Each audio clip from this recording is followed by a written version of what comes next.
गीत किते तो सत भतरी हई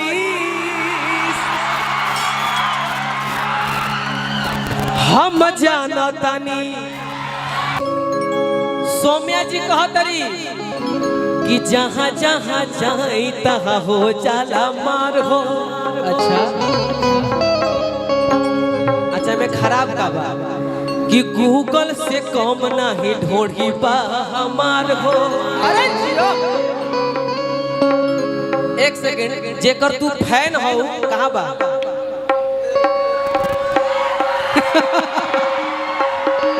उघार उघार उघार और उघार पूरा उघार जेकर तू फैन हो एहू से बढ़िया बढ़िया भजन गौले बड़े का हो गलती कहत नहीं कि थाईलैंड अमेरिका पकेस बा ये खाली दोनों हाथ सब लोग उठा देवे जितना ये दरबार में आज बड़ा सब लोग दोनों हाथ उठा देवे आ थापरी बाजे के चाहिए भैया मोटकीए में रही शत्रुघ्न भैया कि थाईलैंड अमेरिका पकेस बा तनी होने चला तनी मिजाजगर कलाकार होई भाई तनी हमार चाम के पर संभालो भैया छोटे बाबा कि थाईलैंड अमेरिका पकेस बा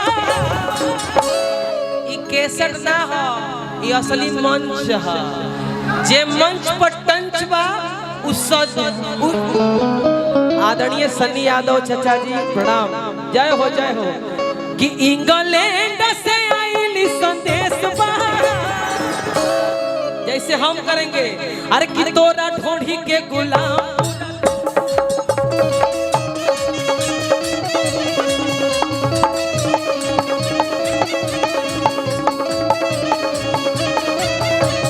जहाँ जहाँ जाई तहाँ हो जाला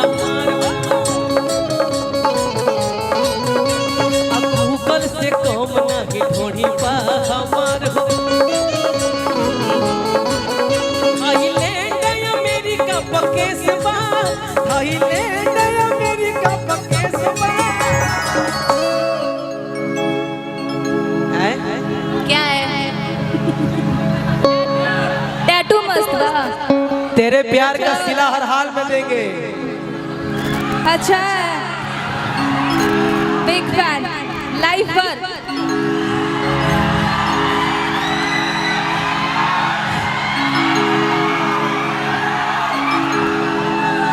तेरे प्यार की सलाह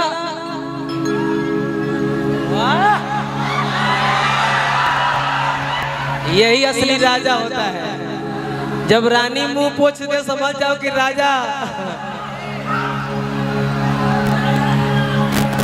हाय हाय हाय ये प्यार है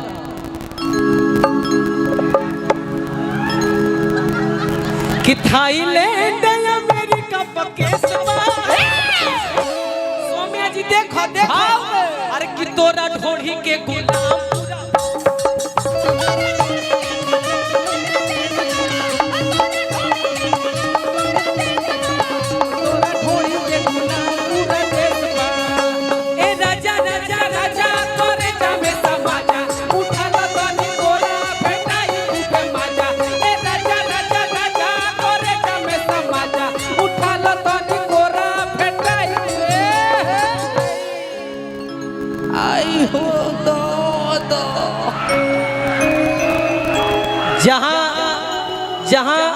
जहां रिस्क होता है वहीं विशाल गगन का एंट्री फिक्स होता है।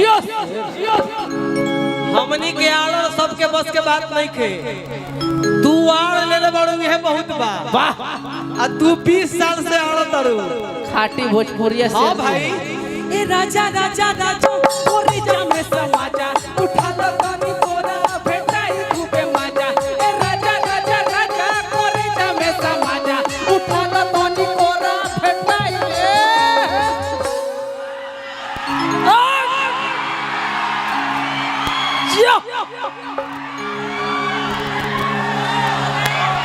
अरे की बहिया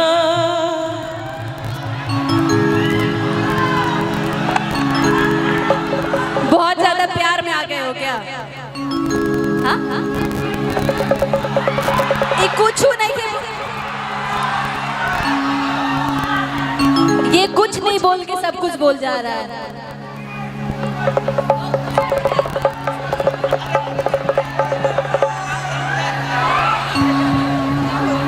हम कुछ बोलत नहीं हो ना। हम अच्छा as a friend as a अच्छा गाना गाइब तो तरह से बर्दाश्त होई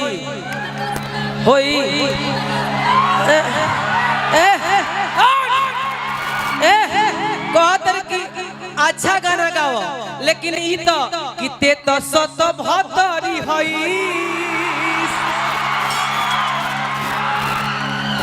हम जानतानी अब रखा के छतरी हई।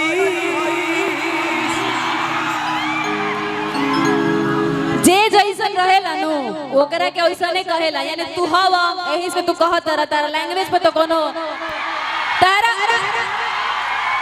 तारा लैंग्वेज पे तो कोनो सुधार बाना, या तो तारा पे भूत चढ़ गइल बा कोनो। ए हम कबो गलती करी ला भैया? हमरा लेखा शरीफ लइका कोनो मिली? अब बताओ हमें कौन रहनी हो? आई डांस कैले रहली हो कि माई के मोबाइल पकइले बानी फोन हो, कम बाटे बैलेंस ले ले बानी लोन हो। तुम्हारी दोस्त हम बोलतानी तोहर नेहा धुपिया भुला गइलू। याद है वो जमाना जब हम और तुम मिले थे? याद है वो जमाना जब हम और तुम मिले थे? वो दोस्ती थी, और दोस्ती निभाने के लिए डिंपल सिंह कहीं भी खड़ी होती है। ए भाई हम लड़किन से दोस्ती ना करेला। हमरो विश्वास उठ गइल बा।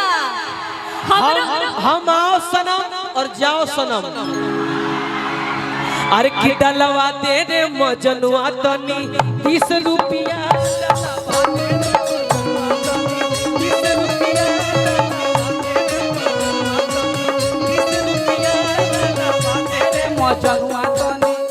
अब ई तहरा मुंह से ठीक लगी, तू कह उनकर बात कि आई हो दादा कोई संतिया के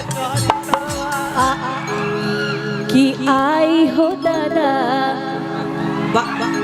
आई है दादा।